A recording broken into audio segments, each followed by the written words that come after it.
Hi, everybody. CohhCarnage here with another Thoughts video, but this one is a little bit different. This Thoughts video is going to be on Starfield. We just recently came off of the Summer Games Festival, yesterday being one of the big days with the Bethesda Xbox conference, and we got pretty much 15 minutes on the dot of unadulterated Starfield gameplay. So, what we're going to do is first, we're going to watch the whole trailer again. We're going to watch the entire gameplay reveal. I'm going to make sure that we pay attention to every single second of it, see anything we want to see, all that kind of stuff. If you are watching this on YouTube, we have sectioned off this portion in the timeline. So if you've already seen the trailer, you don't want to see it again, you can just go ahead and skip right to the next section, and we'll get right into the nitty-gritty of what we like, what we don't like, what impressions we got from it, and why, if we are excited. So, on that note, let's go ahead and get started right now. Control,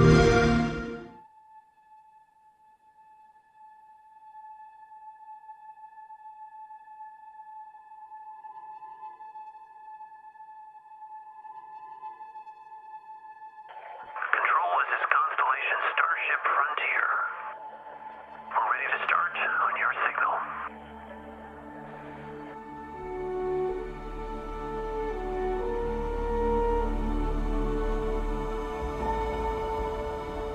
Maintaining exit vector course. Steady till ready. Coordinates input. Plotting jump course. Guidance has converged. We're looking good. Allocating auxiliary reactor power. System checks are green across the board. Grav jump commencing in 5, 4, 3, 2, 1.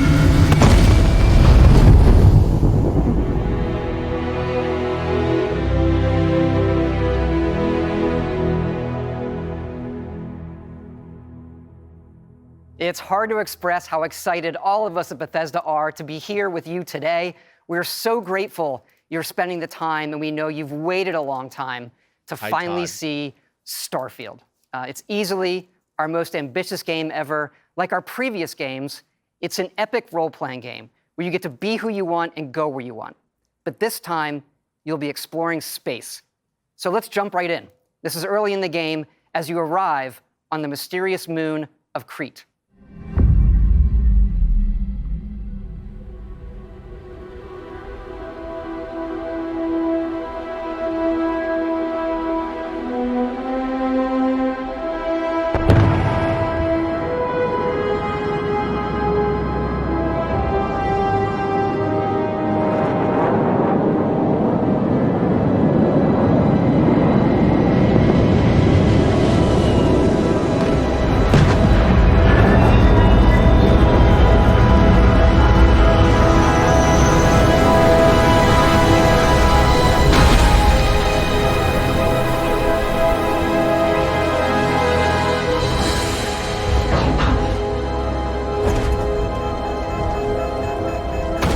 I should turn it up.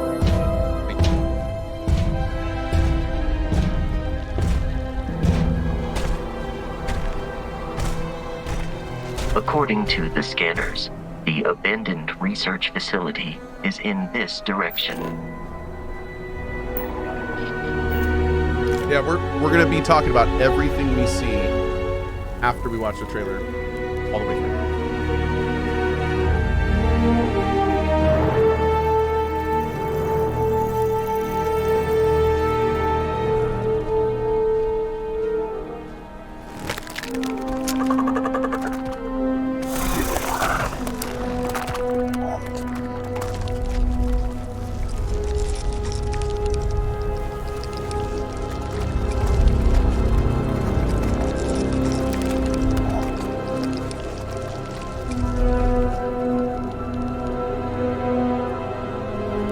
Because I definitely have a lot I want to talk about that we're seeing.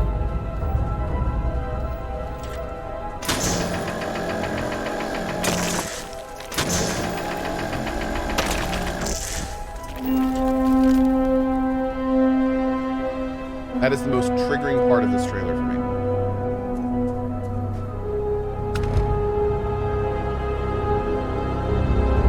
I feel like what we just saw encapsulates the whole game that we'll talk More about that later. It would appear that pirates of the Crimson Fleet are using the facility.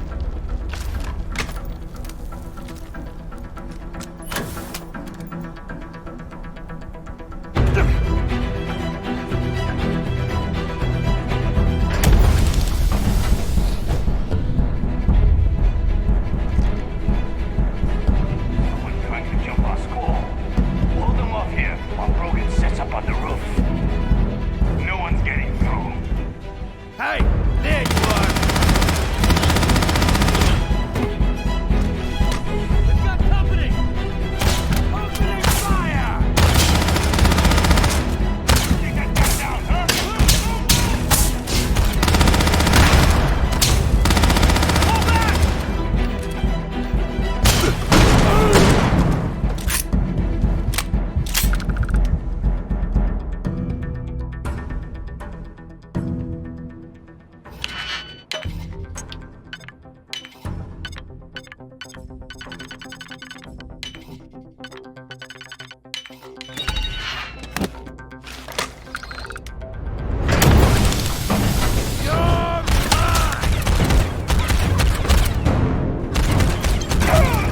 You're gonna pay for that!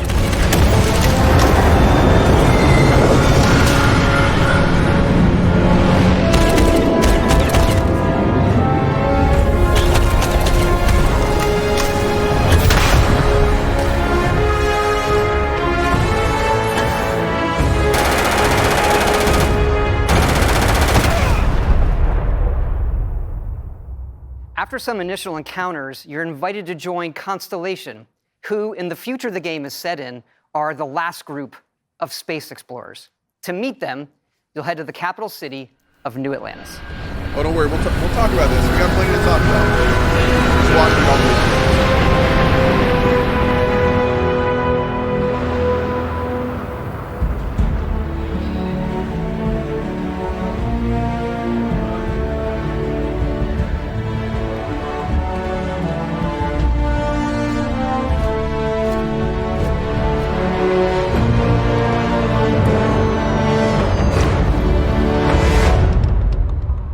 Welcome to Constellation.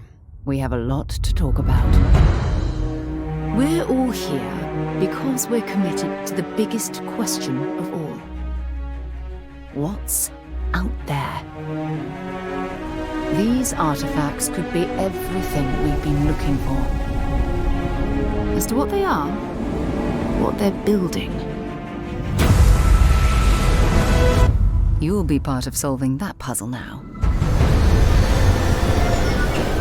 So, you found something? The new guy found it. You dug up the artifact, right? That means you saw it. The visions?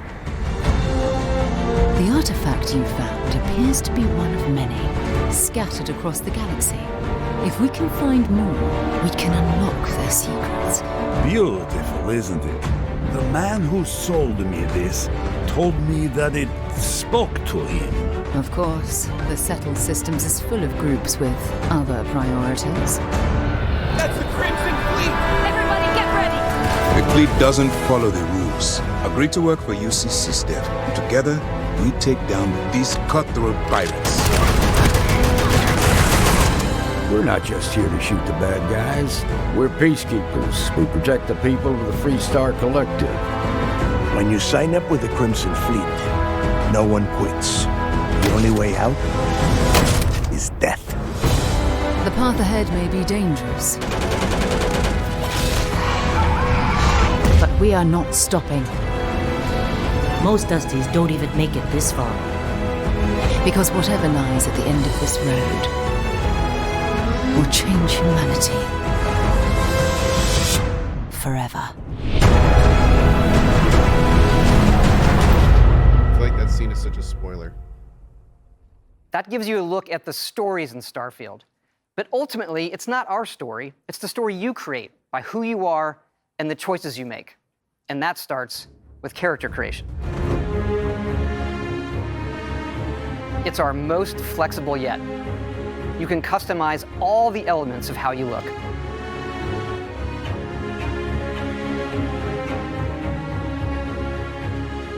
You'll pick a background that gives you 3 starting skills. It says here you spent some time as a diplomat. Having a way with words might prove useful. There are optional traits, and these come with unique advantages and disadvantages. But it's not just in how you can look, but in how your character plays and develops. The skill system combines the best from our previous games, and you can unlock new skills as you level up, and then you rank those skills up by using them and completing challenges. And there's deep crafting systems, from running research projects with resources you find, to crafting weapon mods needed to survive.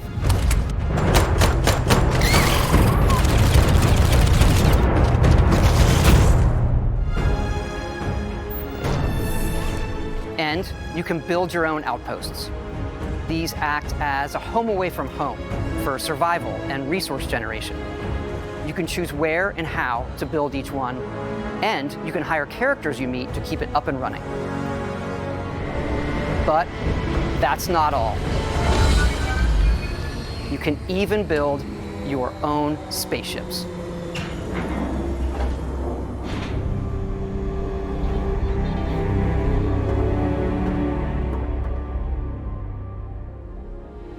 You can choose crew members,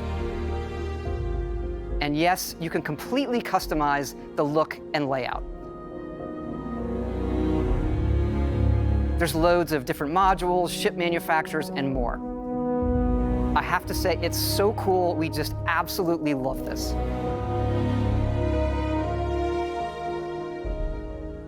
It's not just how the ship looks, it's how it performs, from engines to shields to weapon systems, because yes, you can fly it. Thrusters boosted.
We can't wait for all of you to experience the game. Thanks again for being with us today, and thanks for all the support you've given us over the decades, especially on this game. It's been an incredible journey for us making it, but we know that's really only the beginning, for it's when all of you play it that the real journey begins. And you may be wondering, just how big is this game? So we thought we'd take one last moment and show you. Let's take a look at one of our planets. It's not a Todd announcement without a meme. You can land in New Atlantis, but you can also land and explore anywhere on the planet. And it's not just this planet, it's all the planets in the system. From barren but resource-heavy ice balls to Goldilocks planets with life. And not just this system, but over 100 systems. Over 1,000 planets, all open for you to explore. We can't wait to see what you find. There's totally a system called Javon. Great!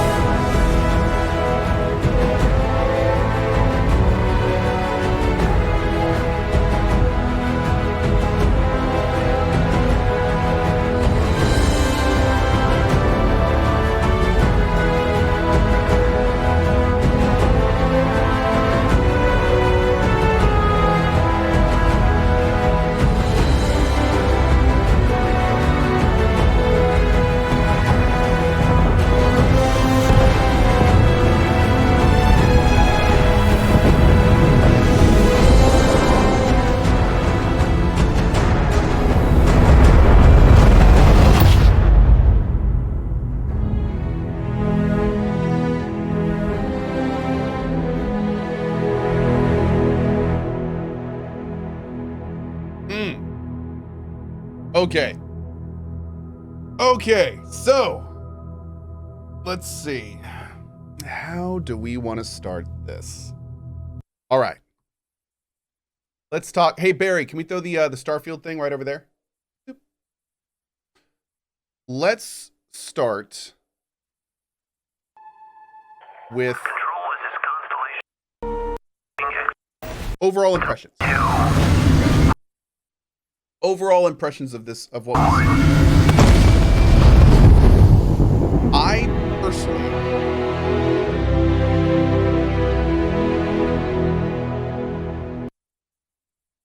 am incredibly excited from what we saw. I am very hyped. I am very excited. And I overall cannot wait to play this game. Now, somebody may say, but Cohh, the combat looked clunky and bad. But Cohh, it looked like Fallout in space. But Cohh, No Man's Skyrim. And I would say to you, yes, yes, and yes. Absolutely. So here are my overall impressions on this game. I am a pretty old guy. I have played a lot of video games over the years. Most importantly, what I have learned over this time is two important things. The first one is the concept, for my Aladdin viewers, of diamond in the rough. And what does that mean? That means that sometimes there's really great, awesome things that may have some not so awesome things around it. That just happens. It's a part of life. Another good way to say that is focusing on the good parts, focusing on the enjoyment and what you do like. And most importantly, not letting the stuff that maybe isn't up to your quality standards affect the fun you're having in other parts of the game. And the second most important thing I've learned over the years is how important it is to manage expectations. Because especially with that second part, if you go into really anything in life with a baseline expectation of what you're going to get and not some pie in the sky, like this is what I hope it's going to be, then a lot of times you will have a significantly better time than if you go in with kind of setting yourself up for disappointment in ways. So, why are both of these things important for what we're talking about now?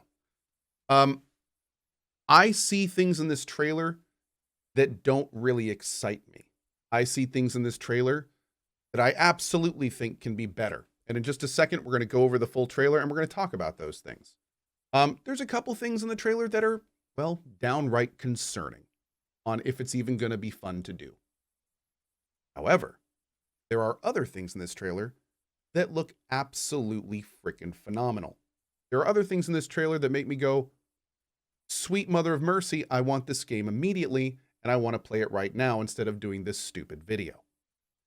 So it's a balance, and it's the kind of thing where you focus on, again, what you enjoy and what you like, and maybe treat those other parts as just rougher terrain along the journey to get to what you want and where you want to go.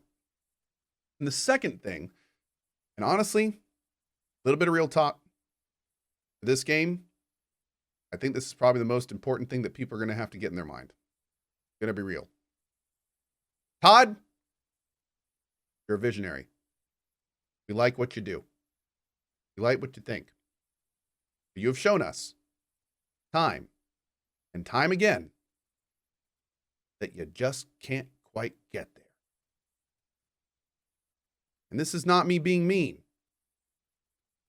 This is just what has happened over and over, where you promise us the sky, you get about halfway there. Oh, we can see that vision you have. but we don't quite get there. That's kind of what happened with Fallout 4. That is definitely what happened with Fallout 76. And pretty much, to be blunt, it even existed, I think, some pre-Todd a little bit. Although I think Todd has been with them for most of the time. And for the record, I say Todd, but obviously I mean the entire Bethesda team in this case, especially like the coders, the technical aspects, in some cases the designers. The point of what I'm saying is, based off everything we know, it is very important to manage expectations with this project. This game will be buggy. You will walk into a spaceship the first time, and the first person you're talking to might just fall through the floor. You're going to be running straight along this really cool planet, and you're going to dive into a tunnel surrounded by rock. You're going to go to the left, and you're going to go right through the wall and probably fall to your death. The first time you create your spaceship, the left engine on the back's probably just going to fly off the ship. You're just going to spin in place. And the reason is because, as we see over and over and over again with Bethesda products, they shoot for the moon. They really do. They want so much to deliver these gigantic experiences. But very often, they don't quite get there. They just, like, technically, sometimes from a design perspective, they don't quite get there. Now, why am I saying all this? It's because I'm going into Starfield expecting this. Do I want it to be perfect? Absolutely. Do I want every single quest I get to work flawlessly? Sure. Do I hope that every mechanic for my base building and starship building is flawless, rock solid, and perfect? I would love that. Do I think any of what I just said is going to happen? No, I do not.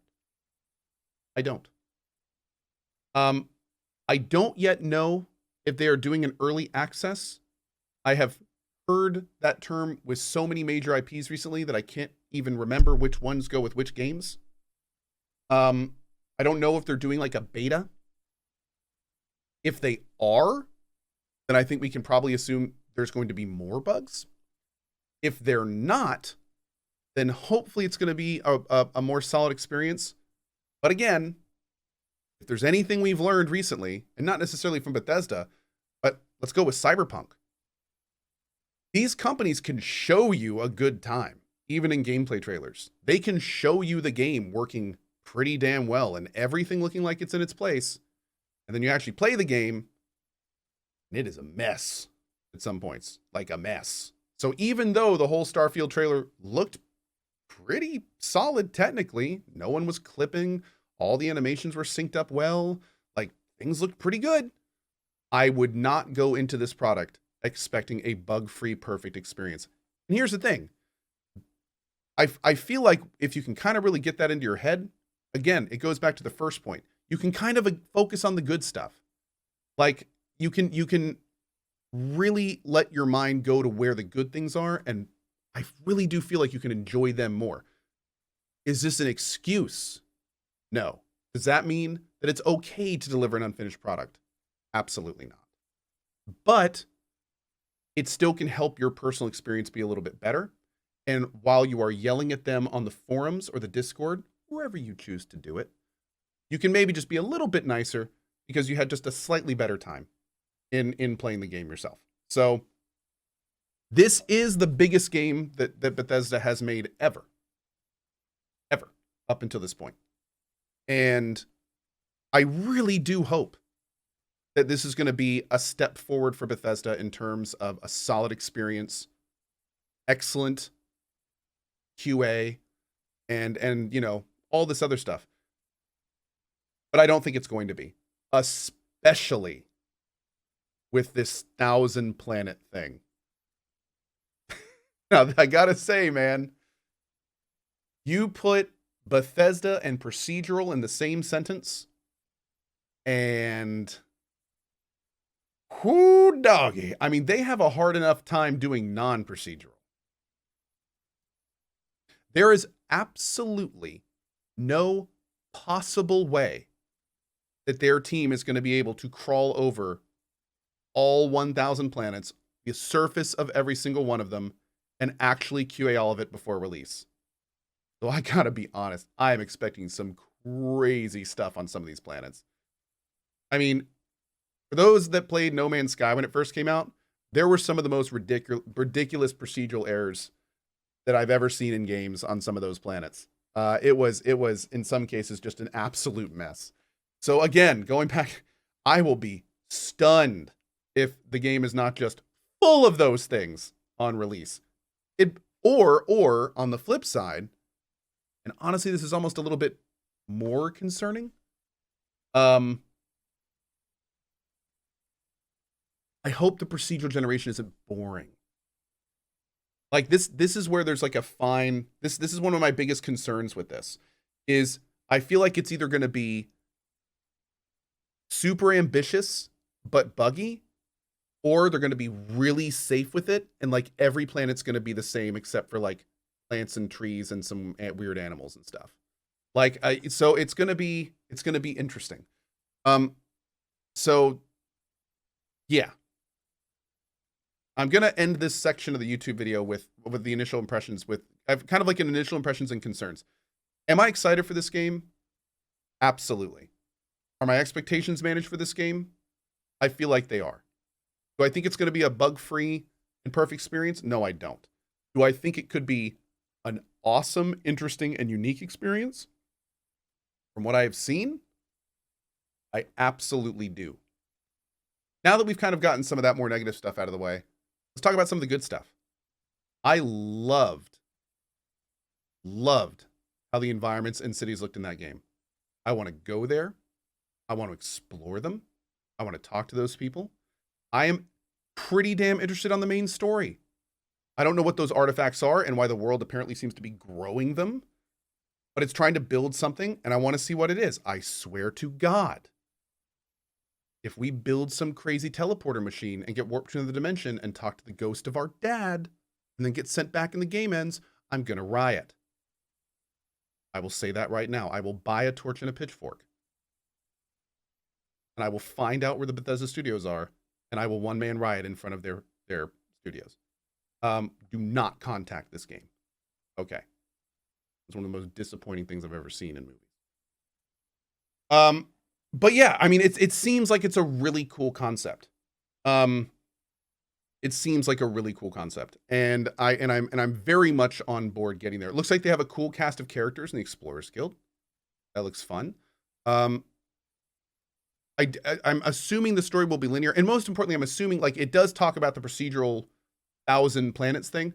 I'm assuming all of the places we go to will probably be hand touched, which is fine and accepted. I'm guessing that like all the places we have to go to are going to be like Mass Effect planets, where there's probably like a square, and they do everything in the square, and then everything outside of that is procedural, and then you can go and do what you want there. It does bring up an interesting question on how they're going to manage like the resource stuff. From the sounds of it, early guessing, from the sounds of it, we're going to need specific resources, and they're going to be on other planets. They've mentioned that outposts are for resource generation. So it's sounding like we're going to want to have like an outpost on each type of planet getting each type of resource. But then the only unfortunate thing there is, once that's done, does that mean we never need to go to another planet? So I'm kind of interested. Yeah, there may be 1,000 planets. You can land anywhere on any of them. But why?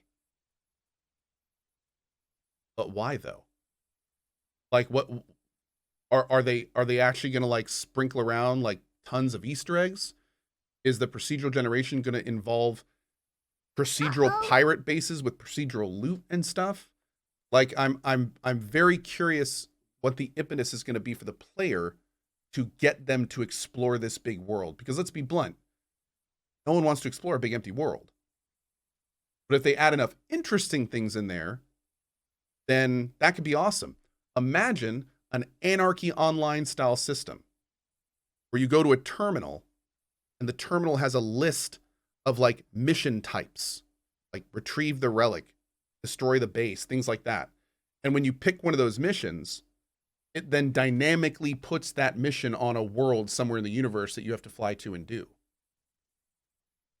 So like a procedural side quest on top of a procedural system for the universe.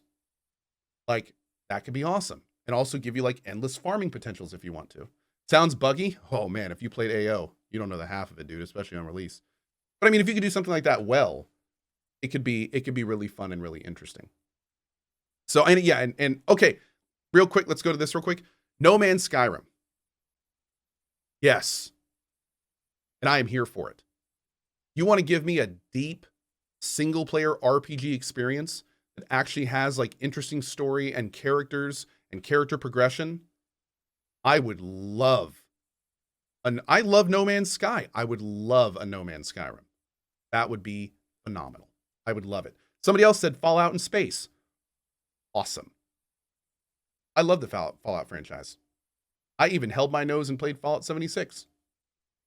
Fallout 4, didn't really like the main story too much. I'll be real. But the world and stuff is a lot of fun. We did a 100% run when it came out, and it's great. And I want to go back and do a survival run. I'm a Fallout fan. So the idea that my Fallout 5 had to die for Starfield, and I basically got Fallout in space. Great. Awesome. Like that, okay. Like people are saying that like it's a bad thing. That's a win in my book. That's fantastic. So I have no problems with any of that stuff.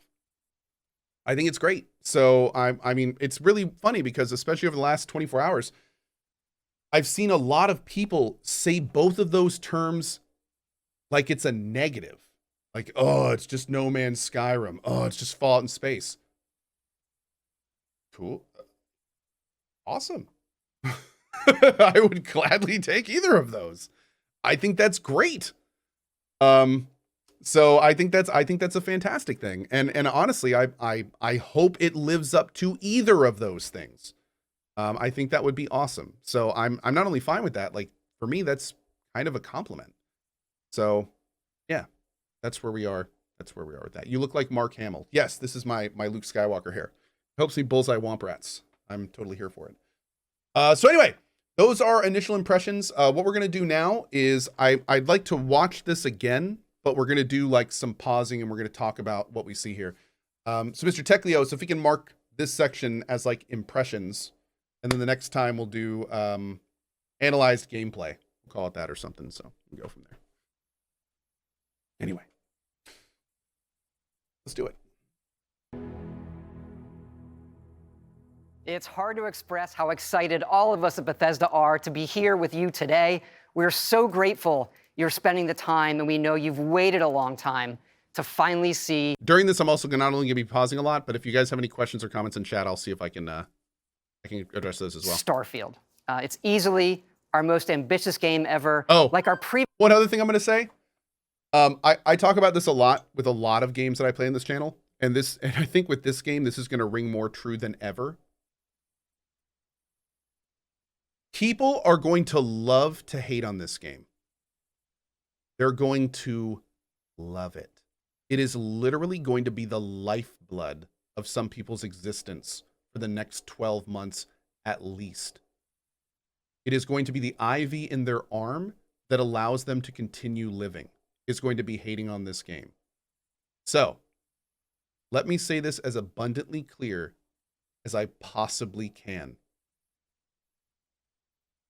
It is not your job to defend Starfield. It does not matter if other people don't like it. It doesn't matter at all. Cool? Okay. Again, some people are not interested at all in this game. And it is literally like pumping hardcore drugs into their veins if they can scream into the universe how terrible it is. Doesn't matter. You don't have to stand up for Todd. You don't have to stand up for Starfield. Just wait for it. Keep your hype. Make intelligent decisions. Do your research. And just have fun with it. But you don't need to defend it. If somebody says Starfield is going to be the worst game ever made, just go, okay. That's fine. Okay. That's it. That's all it takes. Okay, smile. Yeah, that's great. All right. Maybe it will be. We'll see. All right. Want to talk about something else? So yeah, they'll probably say, no more Starfield knocking. But, you know, it's fine, whatever. Previous games, it's an epic role-playing game where Yeah. you get to be who you want and go where you Doesn't matter, want. man. Let But people this hate. time, Whatever. you'll be If that's what they exploring need to do, space. that's what they got to do. It's So cool. let's jump right in. This is early in the game as you arrive on the mysterious moon of Crete. Definitely have discussions about it. But, you know, if people are just hating on it, just let them hate on it. It doesn't matter. Okay.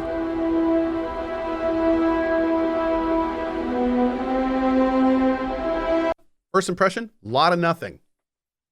Here's the little thing down here. But as you can see, like, this is what I feel like a lot of planets are going to be like. Very, very Mass Effect style. Where it's going to be like you land on the planet, there's going to be like one or two little things, and then the rest is just going to be procedural, resource nodes, and creatures, and that's it. Is that a bad thing? Not necessarily, because again, maybe it's going to be the kind of thing where they're going to add a bunch of that stuff, and that's fine. But I will say, I definitely think the 1,000 planet thing is very much not going to be a big deal, because I really think that it's just going to be the kind of thing where you set up a bunch of outposts, you get your resources, and then you go back to where the good stuff is, essentially. So, somebody said, can we just watch the trailer? Go back to the beginning of the VOD. The first thing I did is watch the entire trailer through. This part of the VOD, I'm going to be pausing it like every 5 seconds to talk about it. So, if you just want to watch the trailer, watch the beginning. Yeah, because there's going to be a lot of pausing. Like right now, when I pause to tell you again that I'm going to be pausing it. Or right now, as another example.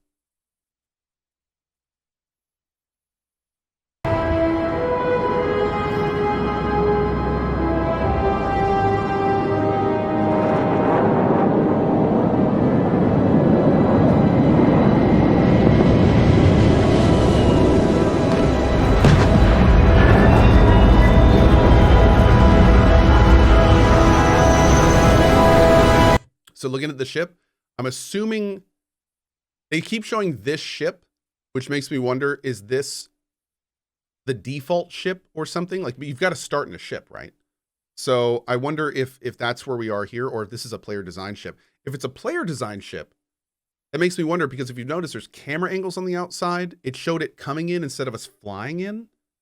So those are some interesting questions. Are we going to see that stuff in our custom ships? Yeah, we'll see.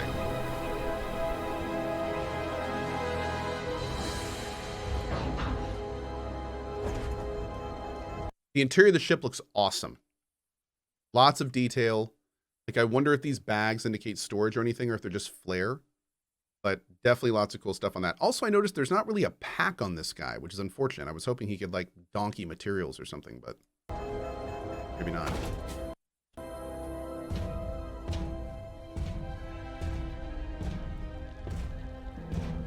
That's the DLC? Oh, okay. According to the scanners, the abandoned research facility is in this direction. Okay, so this is very No Man's Sky. We can see on the left, not only do we have a range, but we also have a percentage of how much of the biome we've scanned already. It looks like we are going to be scanning resources on every planet. So, oh, wait a second. Isn't flora plants? Now that's weird, because it says 0 of 0 fauna, but we know that there's like crabs right around the corner. That's a little strange. So yeah. Also, I don't know why the biome is 666. Weird. When this one says 50. Going down here, it looks like we have some interesting stuff about the planet. There is an O2 thing, which is interesting because obviously we're in a spacesuit. But I wonder if there's like, I wonder if you can somehow damage your suit and maybe the O2 percentage of the planet at that point. Like maybe that's a big deal. Maybe you can get holes in your suit and stuff like that. It'll be interesting. Down here, we've got scan, which is the thing we're looking at for sure. Photo mode is just a default button. It's kind of interesting. Toggle guides, which I'm assuming is the AI, or excuse me, the overlay. Outpost 30. no clue what that means. I don't think that means put in outpost. Maybe send to outpost. That could be interesting. And down here we've got our standard health bar. Very basic UI stuff. Very basic UI stuff. Oh, you think it's fast travel? Maybe. Maybe maximum modules could be too. Yeah, could be.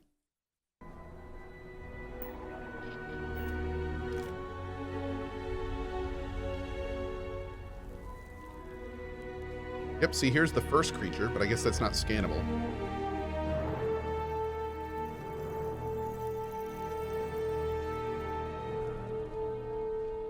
Looks like it can be playable in first or third person view.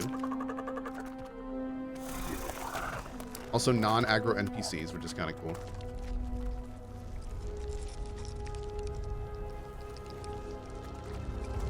Nothing new. We saw a lot of this in No Man's Sky, which is fine. The creatures do kind of move with the terrain, which is a nice touch. Now, see, you guys ever seen our shitty movie details? I feel like this is the kind of thing. If you notice here, the player has a full picture in front of him of what to do, but only does half of it. That's indicative of them delivering half a finished product on release. So it'll be there and you can see it all, but it's only going to be about half done. And this is them subtly telling you this before they move on to the next project. Just like the Elder Scrolls 6.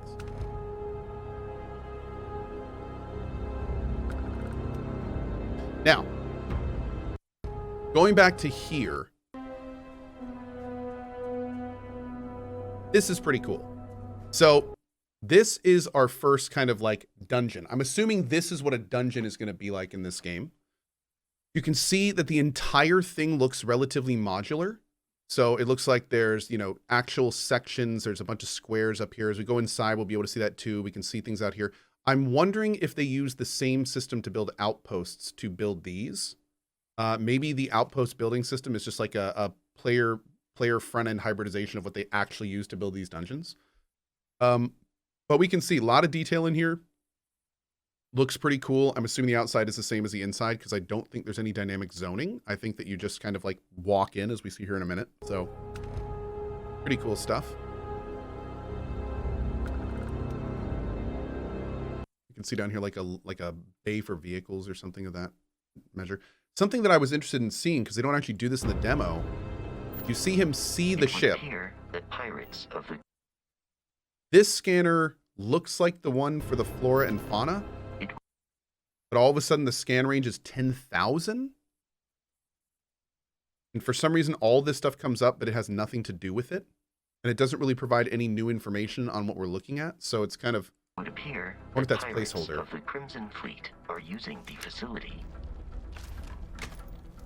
So one thing I'm very interested in is, can we go in that ship? Can we go in that ship and loot it? Because I don't think he does.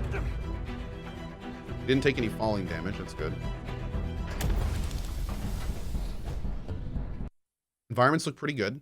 Again, these look like Fallout vaults. These look like Fallout vaults. So, yeah. Not a bad thing. It's just, you know, they look pretty similar.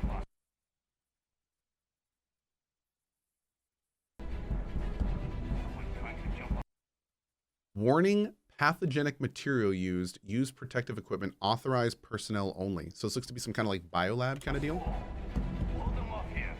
We're going into Lab 01 right now.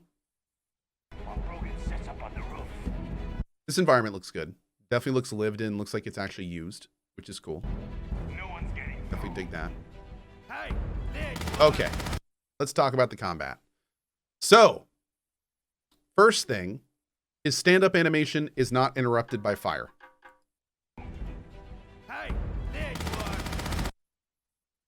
Definitely unfortunate.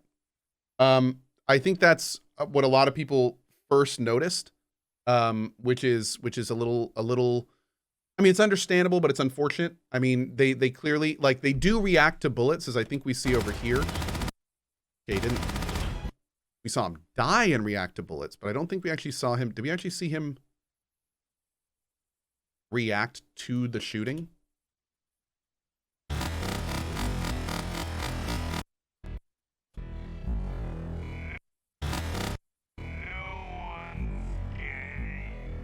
Like if we look here, I don't think his animation moves a frame while getting shot.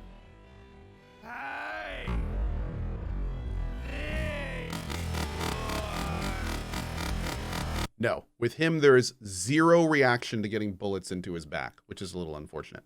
Looking over here, you do see a heavy reaction on the death.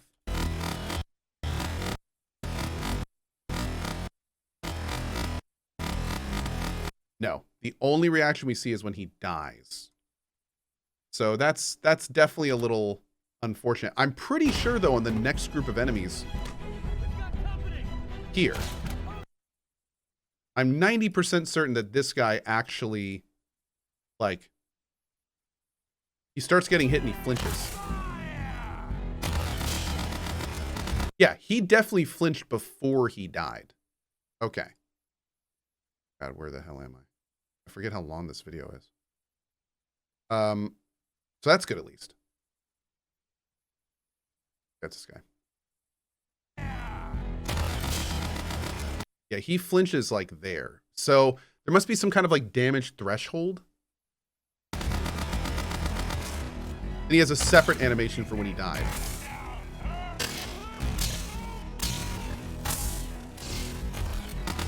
Same for him. He's flinching before the death. So there does look to be reaction, but it does not seem to be instant, which is unfortunate. I feel like instant is when how that's supposed to happen.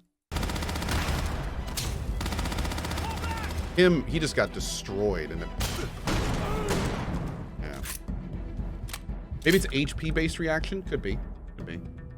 Yeah. Okay, so going back to this room. First of all, somebody said, and you hear this all the time in these types of games, it's the future. Why aren't all shotguns automatic? We have shotguns now. Why aren't they all automatic?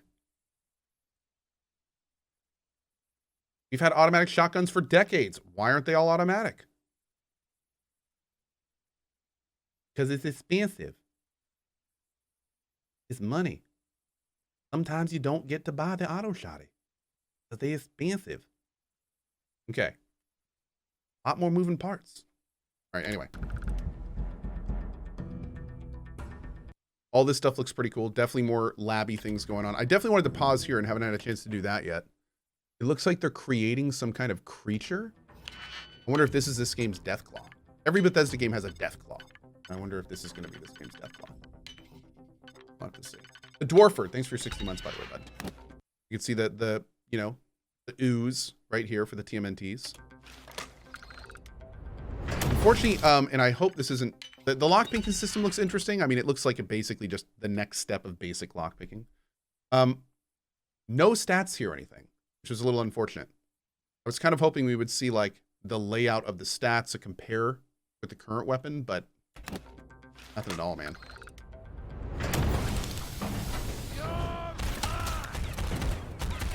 Just like in Fallout 4, it looks like lasers have no weight to them. None. This is the first time in the game where I was like, oh, this is Fallout. Like this looks and feels like Fallout, this part. I mean, that's basically an Institute rifle. It looks like a reskinned Institute rifle.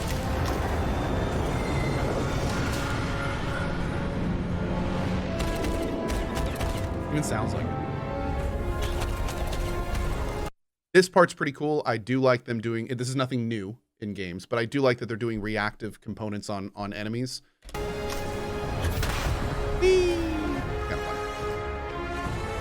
This part's a little weird. Okay, so clearly what they wanted to do was they wanted this guy to jump the gap and then engage the enemies, but his backpack gives out halfway. Yeah, that dude's falling. That dude's, he's done. He's falling. So they just like then warp him to the other side, which is weird. I would have loved to have seen the whole sequence of events there. It's also super weird because if you notice here, he doesn't run out of boost. I guess he just didn't make it, so they decided to warp him, and then he warps over here with the exact same amount of boost. I don't know, it's weird. Anyway. Overall, with combat, it looks basic. Combat looks basic. I couldn't even tell if there were headshots. It looks basic. It looks somewhat reactive. Doesn't feel like there's a huge amount of weight for it. Back when I was saying my impressions of the game, I said that there were parts of this game that didn't really excite me. Combat doesn't really excite me. It doesn't look like it's going to be a big push forward for Bethesda style combat. I was kind of hoping we were going to get that in this game. It's pretty clear we're not. Does that mean a deal breaker? No, absolutely not. Let's be blunt. Combat in Bethesda games, it's never really been that good. It's not what they're good at. It's never been good in any of the Bethesda games. It's always been kind of what carries you to the good parts of the game. It's never been that good. So, I mean, if you love other Bethesda games, if you were a big Elder Scrolls and Fallout 2, 3, Fallout 3, 4, and, you know, like if you like that kind of stuff, I think you're going to be just fine here. If you are looking for the next step, it doesn't look like you're going to get it. I mean, that's just how it is. After some additional encounters, you're invited to join Constellation, who, in the future the game is set in, are the last group of space explorers. To meet them, you'll head to the capital city of New Atlantis. Okay. This part coming up here is honestly one of the parts about this that makes me the most excited. What you're about to see I'm gonna be totally blunt with you. With the music in the background, with the scenes that we're seeing here, this part of the trailer gave me goosebumps when I first saw it. This is the part of the trailer where I went, I want to be there. Like I want to explore that world. Like I want to live in that world for weeks to months. It was chills. It was actually chills. This part is awesome. I want to walk around that entire area and see everything that it has to offer. This part here looks awesome. Again, looks great.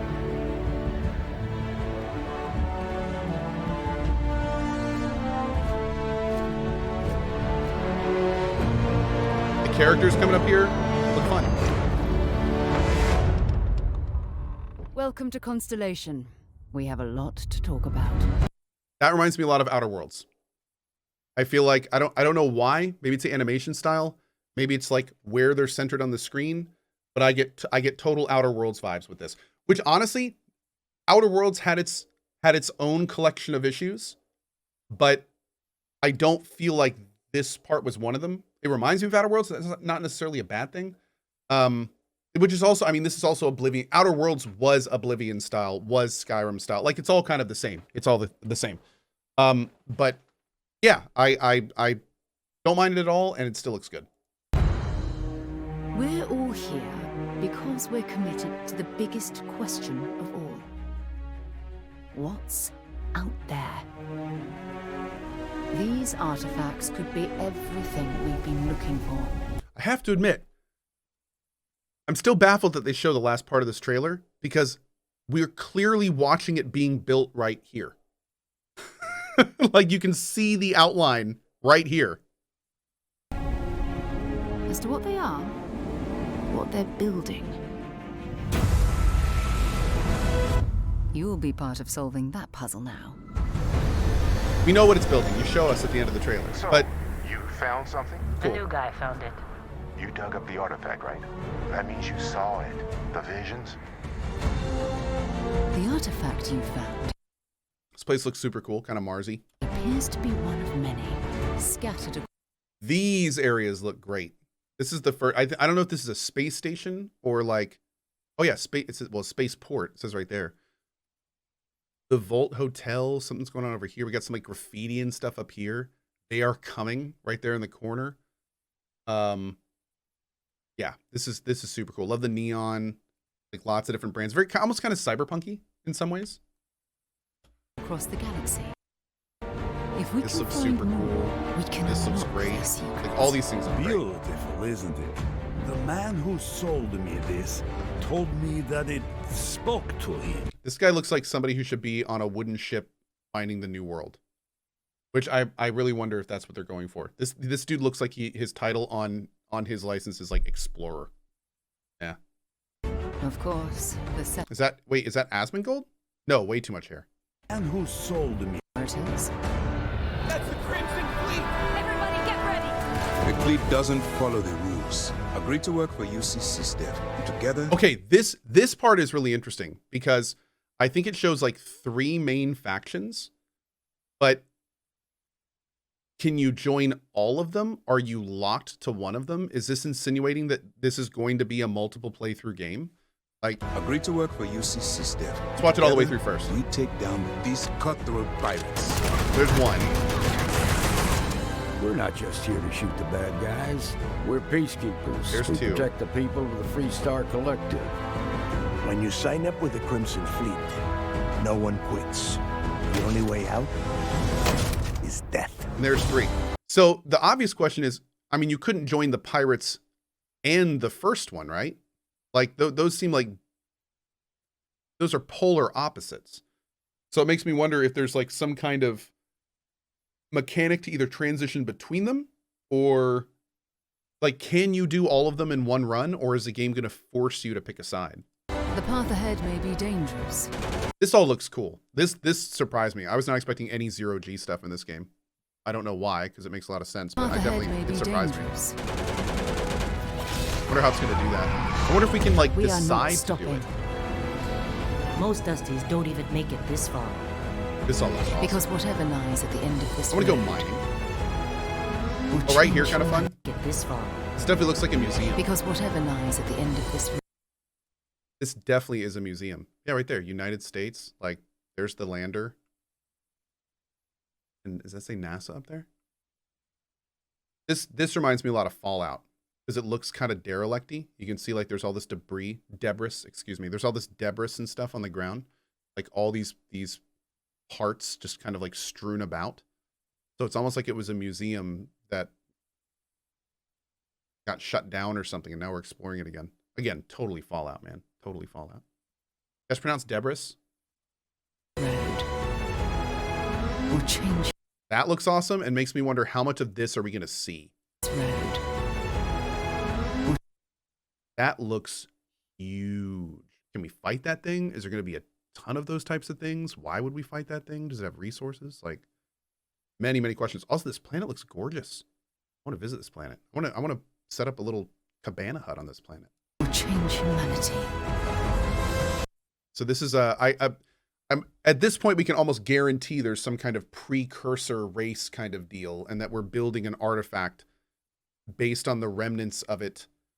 What's interesting is a lot of the story reminds, and this is slight spoilers, but a lot of this kind of reminds me of some of the lore in the Halo universe, where there was like a precursor race, and then that race was completely obliterated, I'm calling it now, and to either bring them back or visit them in some way or prevent a catastrophe, the precursor race has influenced the future to grow in these crystals the parts that it needs to build the machine that it shows at the end of this. Do we have any idea what any of that's going to do? No, we don't. But from the looks of it, that's the story this game is going to follow, which is fine. I think that's awesome. Forever. But like this right here, there it is. That's the end of Starfield. So I guess you don't need to play the game if you don't want to.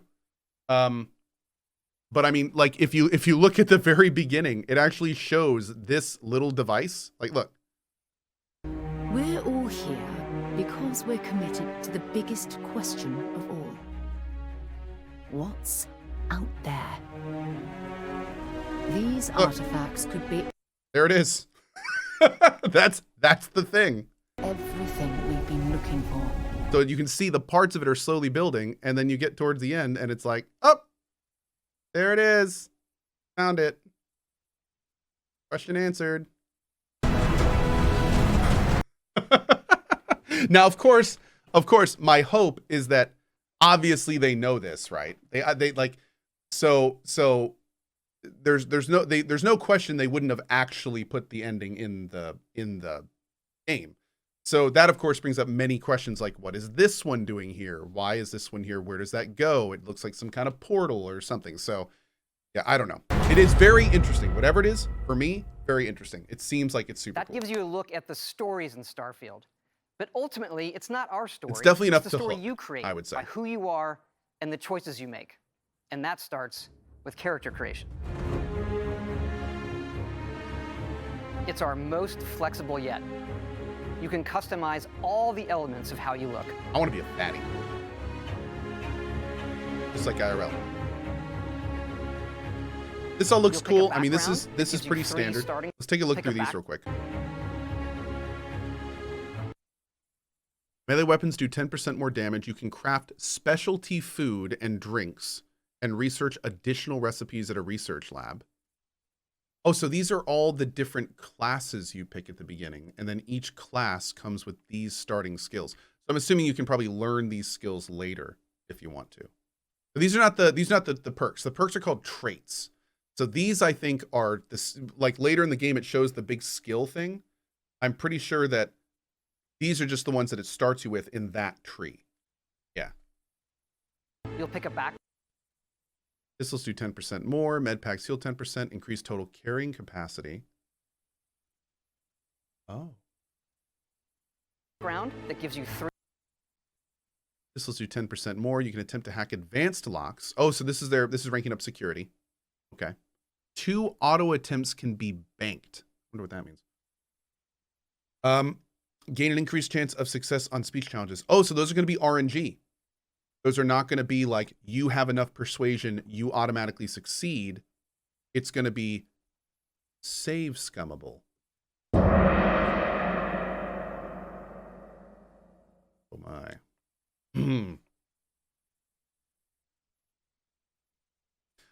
3 starting skills. There's medicine again. You deal 10% more damage to robots and turrets, and laser weapons deal more. They all are also having like actual little profile things, which is kind of fun. Persuasion, diplomacy. You can force a target NPC at or below your level to stop fighting for a while, and then bargaining. Okay. Says here you all pretty spent standard, some time I'd say. as a diplomat. Having a way with words might prove useful. There are optional You really need your alone time. You have more endurance when adventuring alone, but less when adventuring with other humans. traits, and these come with. You grew up on the mean streets of Neon. You gain access to special dialogue options and better rewards for some missions on Neon. Crime bounty by other factions is greatly increased. Prove useful. There are optional traits. Kid stuff. Your parents are alive and well, and you can visit them at their home, but 10% of all the money you earn is deducted automatically and sent to them.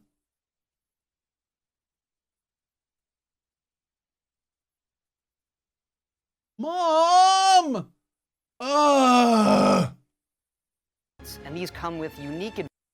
You grew up as a member of the Enlightened. You gain a significant discount at the organization store, but lose access to Sanctum Universum store. See, I gotta admit, kind of hate stuff like this.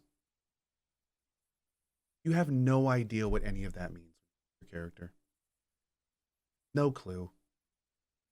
Like, nobody's gonna have any idea what that means. So it's kind of like, the least you could do is like put in parentheses, like, what the stores sell? I don't know. That's weird. That's good though. Is it? People are saying that's good. I don't know. I feel like that's kind of weak.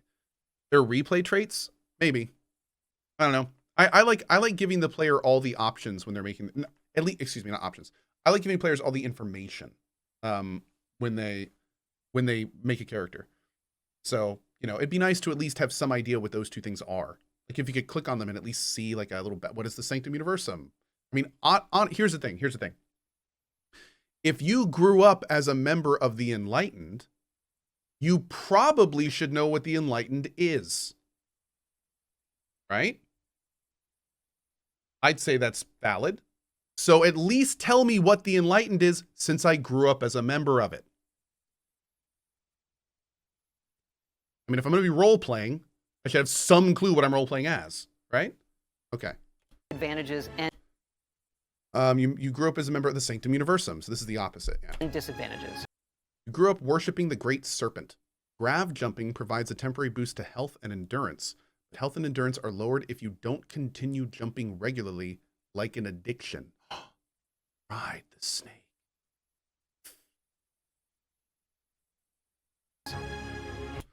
Your body has become acclimated to space. Health and endurance are increased when in space, but decreased when on the surface. You own a small house on a peaceful little moon, but it comes with a 50,000 credit mortgage with Gal Bank? Oh God, too real. But it's not just in how you can look, Okay. but in how your character plays and develops. Jesus. The skill system All right, let's take a look. and develops. Physical, social, combat, science, tech. Pretty standard. There's our snake punching skill, as we can see right there. Cool. There's our purple tentacle out of head skill. Another good one. So it looks like the way that it's done is it's kind of a Fallout 4 perk style with the levels involved too. So it's a pretty basic system, especially considering the perks we see are just like percentage increases. The skill system combines the best from Scoped weapons have a steadier sway. skill system Greatly increases accuracy and range when shooting without aiming.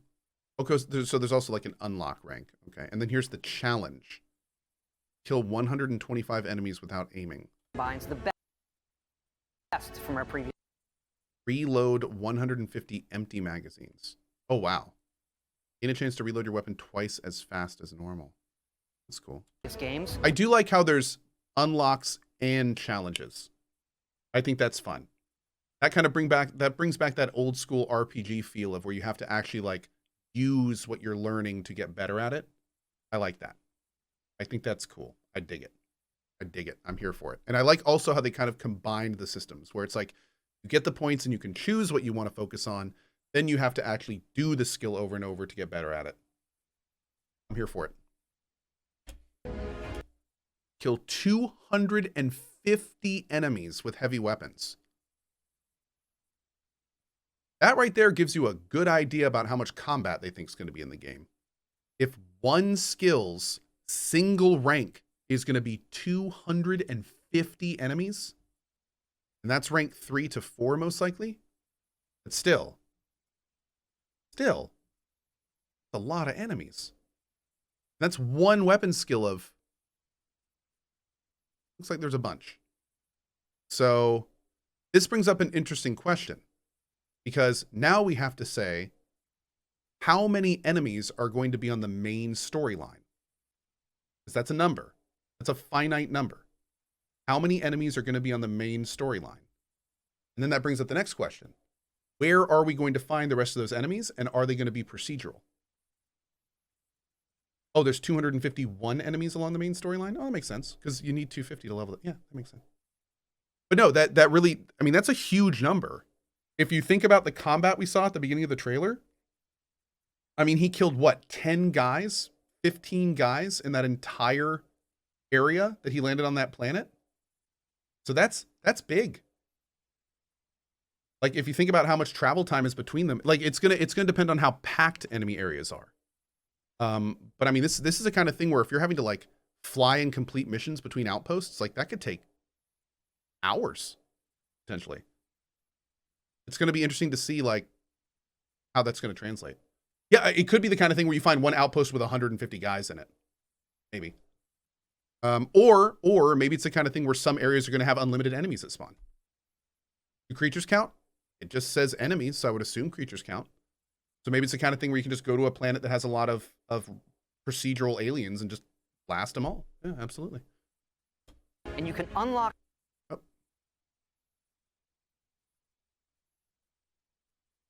I missed one. The skill system combines the best from our previous games. And you Explosives do 30% more damage and have a 30% larger radius. These seem very basic. The rank ups seem basic, which I mean is fine, but you know. 125 enemies with explosive for 2 to 4. You can unlock new. Here's another 250. Wait a second. Why is that progress? Why is that done? Oh, so once you complete the challenge, maybe it doesn't rank it up, but it gives you the ability to rank it up. Skills as you level up, and then you rank Yeah, those skills yeah. up Okay, by so you using still have to them spend a and point. completing challenges. And there's deep Interesting. crafting systems. From running Okay. Projects in progress. Medical treatment 1 and performance enhancement 2. Outpost development. Available projects 15. So we're going to have to research all the different things that we need to build in our outposts.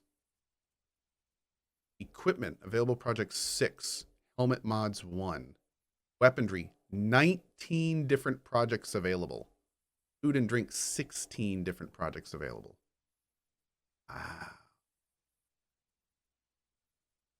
Now, is this going to be like arbitrary time limits between? Is it going to be like Warframe? Like the Warframe workbench? Where you queue up something to get done and then it's just like a timer that ticks in the background? Did they show any more to this? research projects with resources. Here's the required materials. That's very Mass Effect.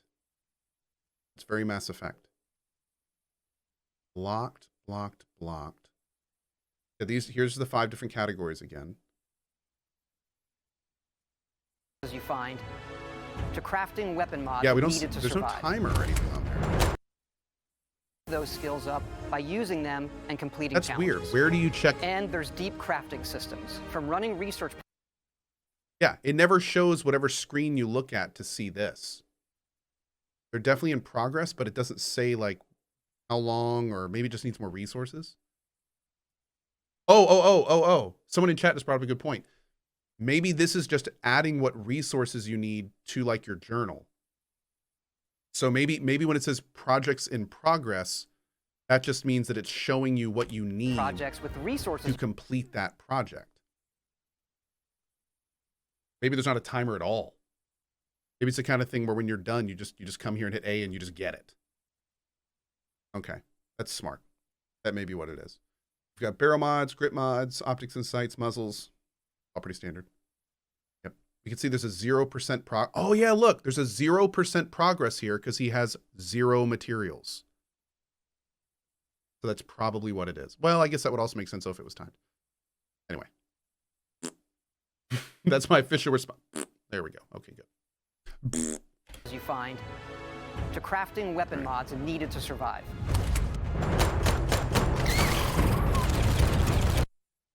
Go back to here.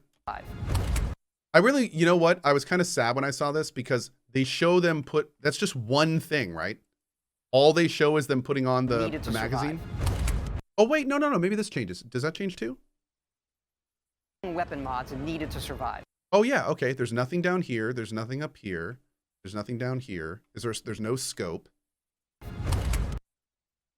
little tiny scope. That's there. That's there. That's there. Okay. That's cool. They should have, I feel like they should have used a bigger gun or something. Because that you can't really notice that stuff. But yeah, apparently the whole thing can be modded. That's cool. Oh, use this to go frame by frame?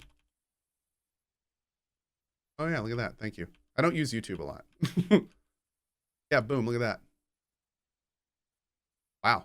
It's actually like a lot of changes. Cool. Does the stuff on the side change? No. It looks like 4 different things. A little scope, muzzle. I don't know what that is. Maybe some kind of targeting thing. And then a high capacity mag. So this, I'm guessing, is a procedural world.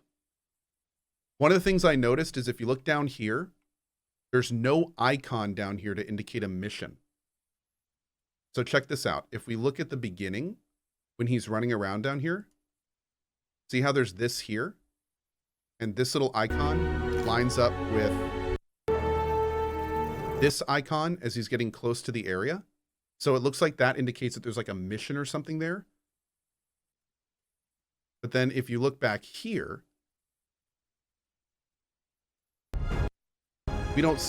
we see a couple icons on this one. We see 2 little like waypoint icons. And then here there's a waypoint icon and a ship icon. So maybe, and it looks like they're far away compared to the other one. So, and on here, there's like a heartbeat icon and a waypoint icon. So maybe he's on this planet like hunting something. Yeah, enemies are red dots. Huh. Interesting. maybe it just, oh, maybe a distress signal. That's a cool idea. Maybe that's what that is. So here we see whatever that is. Pretty good enemy variety so far. We've only seen a few, but this looks awesome. You can build your own outposts. These act as a home away from home Oh for my survival lord. and resource generation. Woo. You can choose where and how to Look at that. That looks actually pretty big. Looks like there's a lot going on in there. We don't see any customization of the inside. Also, look at all this stuff. Do you place all of that yourself? build each one, and you can hire characters you meet to keep it up and running. I guess you would. But that's not all. Okay, we gotta, hold on, we gotta. So here he is, like, finding a spot, and then he puts down, oh, maybe that's the X thing. Outpost 30, and then he hits X, and that places that down. Okay, so that is, you can see right here, cargo, all this is 0. So he is placing the outpost right here. And you can build your own outposts. These. So looking here, we've got our requirements for the build up here. Outpost airlock, 4-wall hab, hydroponics hab. So you can have 30 maximum outposts. It looks like it. It looks like you could probably have 30 maximum outposts, which isn't, that's, maybe you can grow that number out. Maybe 30 is plenty. Maybe that's not outpost limits at all. I would assume there's some kind of limit for outposts, but we don't, yeah, I would, oh, right here. Actually, wait, right here it says power 30. So maybe the 30 is, no, I don't know. That's weird. I will say it's a little strange that this number syncs up perfectly with that. But that also could just mean that he has like 3 power plants down that each produce 10 power. So I don't know. And we've got military hab, hydroponics hab, science hab. Got a round and a square. This is very No Man's Sky, but No Man's Sky wasn't the first to do it. I mean, that Subnautica, you just keep tracing it back. It's a similar survival building system, basically. These act as a home away from home for survival and Radar resource action. generation. Yeah, so these may be the 3 things that are generating the power. You can choose where and how to build. This all looks super cool. It looks like we have some kind of extraction thing going here. We've got the power. These are probably power.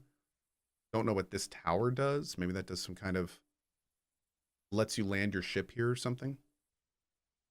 Got some kind of, what, those are batteries maybe?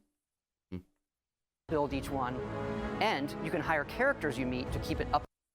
Looks like we've got multiple different types of Up and running. stations in here. I don't know what that little bot does, but he's cute. But that's not all. Maybe a landing pad for your ship. You can even build your own spaceships. Okay. Now, first question. Can we customize the inside of our spaceship? Because that would be pretty baller. Especially if it's the kind of thing where you could get trophies and cosmetic items throughout the game. Like Warframe style. That would be kind of amazing. It does say you can build your own ship, and the first thing it shows is the inside of the ship. So I'm gonna be blunt here. If you can't customize the inside of your ship, that's false advertising, and I'm going to sue you. In my mind. I'm not actually gonna sue you, but I'm going to probably have a dream about it at some point. Yep. But I will say this looks super lived in, and it would be amazing if you could customize it. Maybe a DLC or something? Maybe. You can choose crew members. So it looks like we can put a research bay in the ship. Yeah, that looks super researchy. So I wonder if you can bring your research along with you, kind of thing. You can choose crew members. I love space! I like it. This looks like an ops room of some kind. Maybe it doesn't really look like a bridge. Maybe it's a bridge. Oh yeah. And yes, you can completely customize the look and layout. This is so cool. There's loads of different modules, ship manufacturers. Okay. Hold on now. So we've got W0, W1, W2.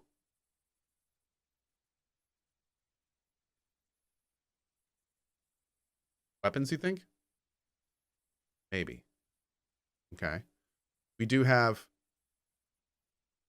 looks like 1, 2, 3, 4 weapons on this ship. Oh, it probably means watermelons. Probably. That's a good call. Bottom left here shows laser, ballistic, and missile. Laser, these are probably ballistic. Although they look like lasers. Maybe that's ballistic. Maybe these are lasers. That's ballistic, and that's missile. Yeah. Bozo Skeleton, thank you for your gift bomb, buddy. It looks like, yeah, maybe, oh, maybe these are weight? I don't know. That's weird. We've got reactor, we've got equipment power, hull, shields, cargo, crew, jump range, mobility, top speed. This is all kind of standard spaceship stuff down here. I don't think it's weapon 0, 1, and 2 because there's 4 weapons. I mean, maybe it's weapon type. Maybe weapon group. Maybe those are cargo designations. So it can carry this much of this type of cargo, that much of that type of cargo. Could be wings. Wumbos. Absolutely. Could be wumbos. Weapon power is above the reactor power.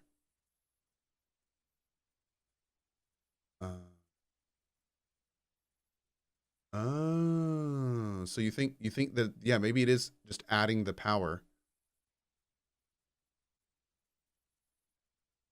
That would make sense, wouldn't it? Okay. Okay. 3 weapons, laser, ballistic, and missile. Yeah. Yeah, could be. So let's go to here real quick. There's loads of different modules. Bunch of different reactors, landers, shields. Ship manual. 4G landers, lander supplemental. 4G, 3G, Acculanders. Manufacturers and more. Oh, it's the coloring, dude. Oh, our ship is going to be the best looking space penis that you have ever seen in your life.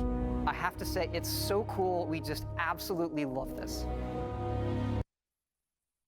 I wonder like how far you can go with the weapons. That's a slick looking. I can't wait to see all the ships people come up with. Pretty good. It's not just how the ship looks, it's how it performs, from engines to shields to weapon systems, because yes, you can fly it. Thrusters boosted.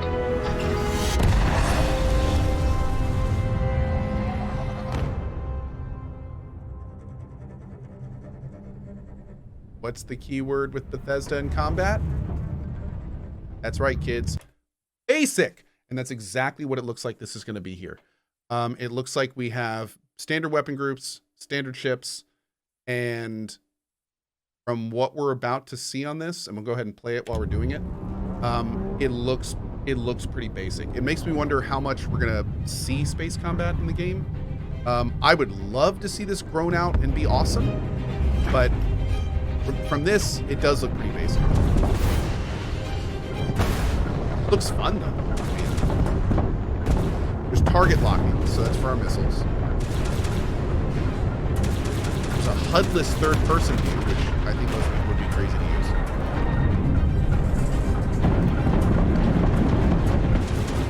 use. Weapons do seem to have some weight, and it also looks, which is pretty cool, it also very much looks like pieces of the ship can be targeted and explode. So it's not just like the whole ship explodes. I mean, maybe I'm not seeing that right, but it does look like he is actually hitting like parts of the ship and then those parts explode. So I wonder if it's the kind of thing where like on a long ship, you can blow up the center.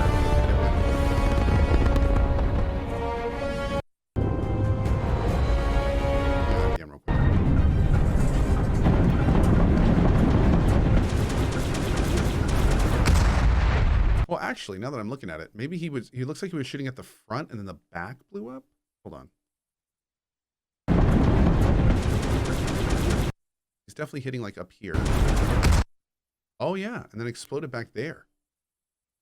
Maybe you can't just kind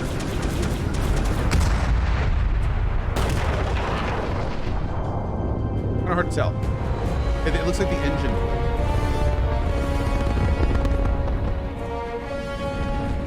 This is very interesting because this looks like a player ship and these look like cargo containers. So that brings up all sorts of questions. Like, are we going to be able to like Elite Dangerous style move resources around this universe? Are we going to actually be able to like become a trader in Starfield? This I'm assuming is an NPC base because we haven't heard anything about space base building. That looks cool though. I mean, there is clearly not only a lot going on here, but this is a very modular system. This looks very much like X4. Also looks like there's a giant ship docked there. Is this a shipyard maybe? No. See, here we see the guy flying around the station.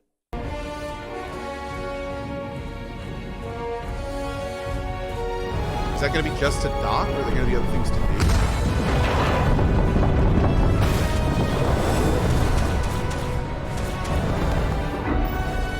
That looks cool. That makes me wonder if that's like a derelict ship. This right here. Like, I wonder if this is like a derelict ship and you can dock. You can see, or you can get up and walk around your ship. You can board. Or I wonder if you can like go in and loot it, like a mini dungeon or something. I don't see anything about fueling. Somebody said maybe you're refueling or something. I don't think so. I think you're actually like getting on that ship. Yeah.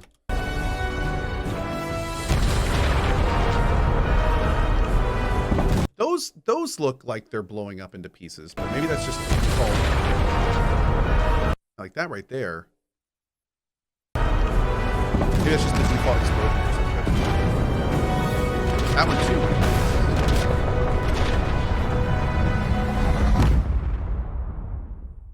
Also, a lot of asteroids. Can we mine those? All of you to experience the game. Thanks again for being with us today, and thanks for all the support you've given us over the decades, especially on this game.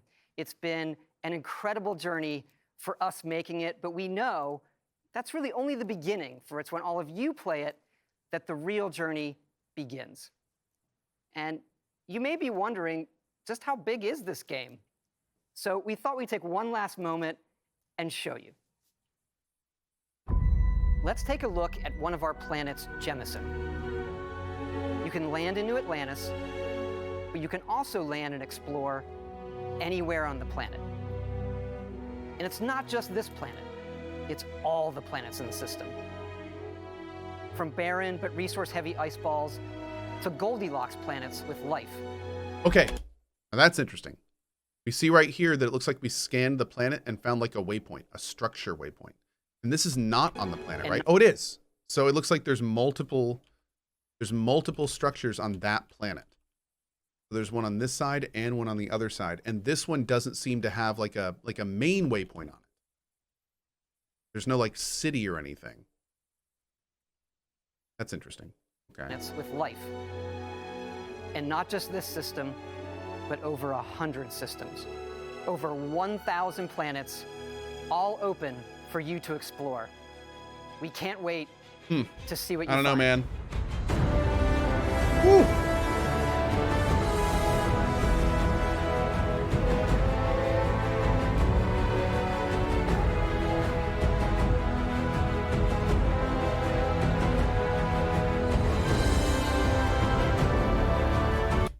I'm pretty sure that's on Mars, and I'm pretty sure that's a copy of the actual rover. Yeah, I think that's Spirit. Isn't that cool? That'd be a really fun nod if so. That also looks kind of like Mars. So, or no, is it Curiosity? It's Curiosity. Yeah. But this is the kind of stuff that I think if they do this right, like this could make this, it's so fun to explore this game. If there's 1,000 planets, so obviously they're not going to put 1,000 of them. But in 1,000 planets, if there was like 350 fun Easter eggs that you could find on different planets, which even that seems obscene. Oh yeah, I'm huffing the coffee. I'm huffing the copium. I'm huffing it. I'm huffing it hard right now. Like that could make exploring, like that's my biggest issue. And we talked about this a little bit before we started doing the trailer breakdown, but that's my biggest concern with this 1,000 planet thing. Because here's the thing.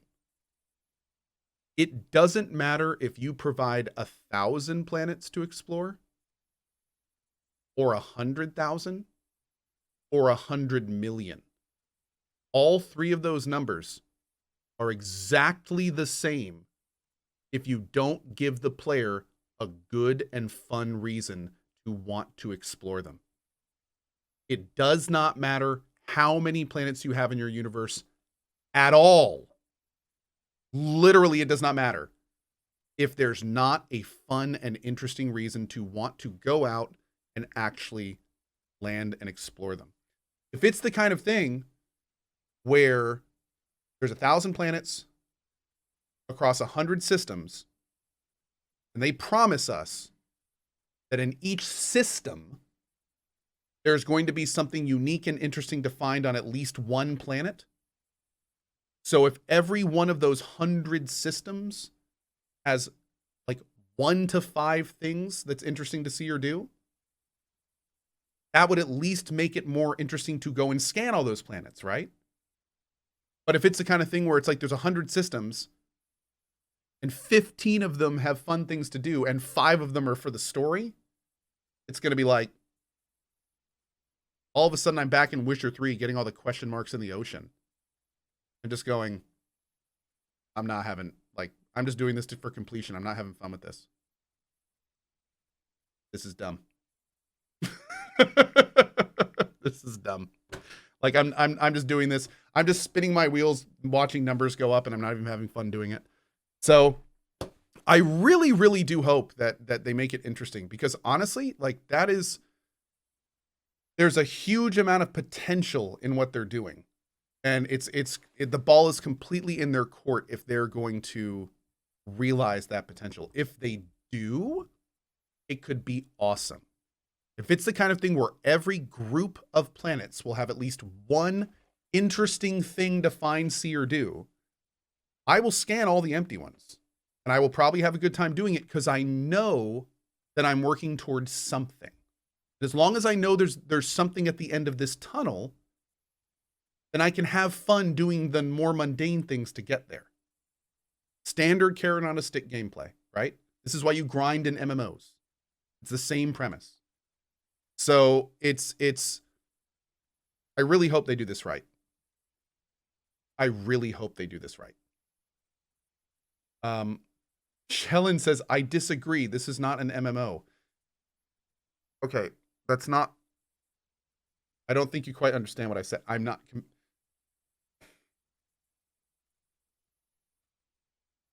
Let me back it up a little bit. I'm talking more about the meta experience of the action of what you're doing, not the actual genre of game we're playing. Yeah. I disagree. This isn't Hades. Okay.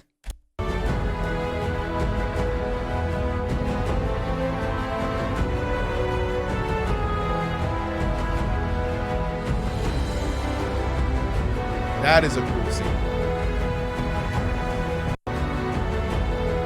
What was it? Was it this one?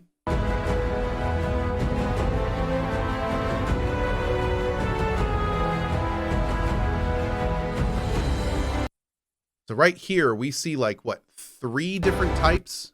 4 maybe? 1, 2, 3, 4. We have like many distinct different types of creatures on this planet. Are they really going to do a No Man's Sky procedural creature thing? Like, I'm very curious about this. Yeah, the draw distance is pretty nuts, especially when you factor in the fog. I'd be surprised if that wasn't doctored a little bit, to be honest. And I wonder if this is the kind of thing where, you can see that point and then you can go to it.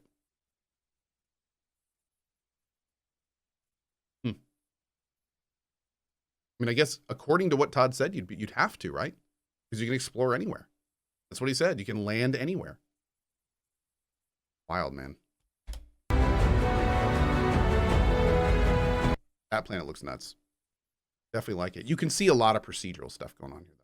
Like it's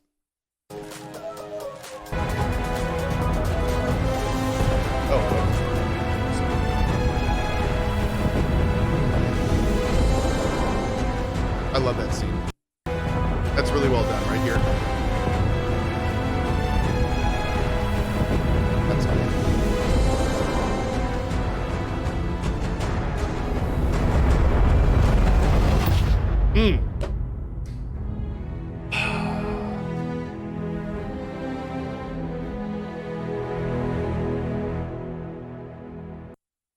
And that, friends, is Starfield.